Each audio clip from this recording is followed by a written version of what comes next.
Hello and welcome to this series on mastering the nimzo-indian. My name is Alejandro Ramirez. I am the Grandmaster that will guide you through this fascinating and complex defense. The nimzo-indian has been popular at the top level of chess basically since its inception, and for good reason. It hasn't been refuted or it hasn't fallen out of grace, and it's a solid and dependable defense that you can cherish and own for many years. It is dynamically and strategically complex, and even though it requires a lot of effort to learn, the rewards that you reap from it are innumerable. Now, I want to take an interesting approach into teaching the nimzo-indian. Of course, I have taken the time to go into the nitty-gritty move orders and the exact variations that I want to recommend. Everything that you will see in this video has been analyzed quite thoroughly, both by myself and with some colleagues and with strong engines.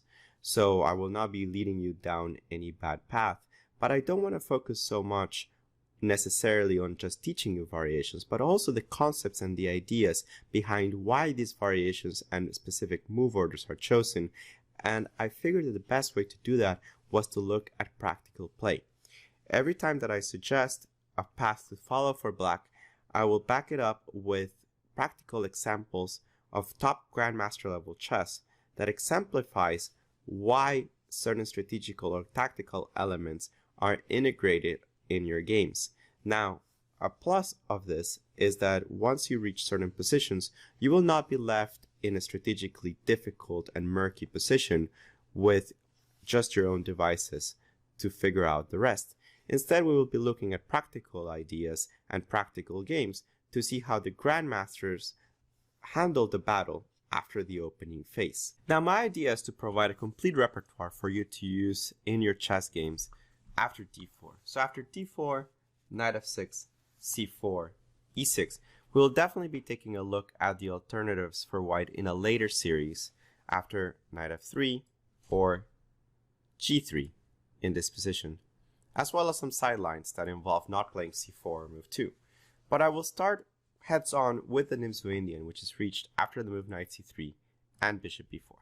Now, to begin this series, we will take a look at the rarer moves that white has at his disposal, mainly the moves f3, which is a very aggressive and powerful way to fight for the advantage, bishop g5, which is another pointy idea that provides risk for both players, and I will be spending quite a bit of time on the idea of playing a3 on move 4. The reason that I want to spend a lot of time on this move is that after bishop takes c3, pawn takes c3, it is very important that you understand how to deal with this pawn structure for white.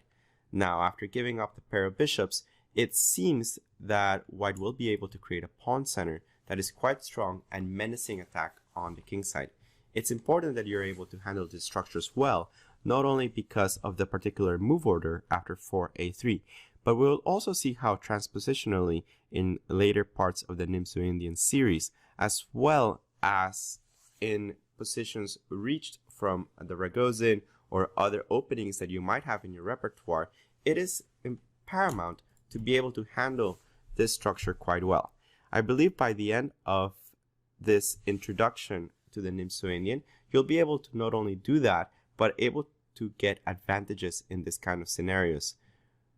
Part 1 will deal with these 3 moves mainly, and the series will continue into the main lines in future editions.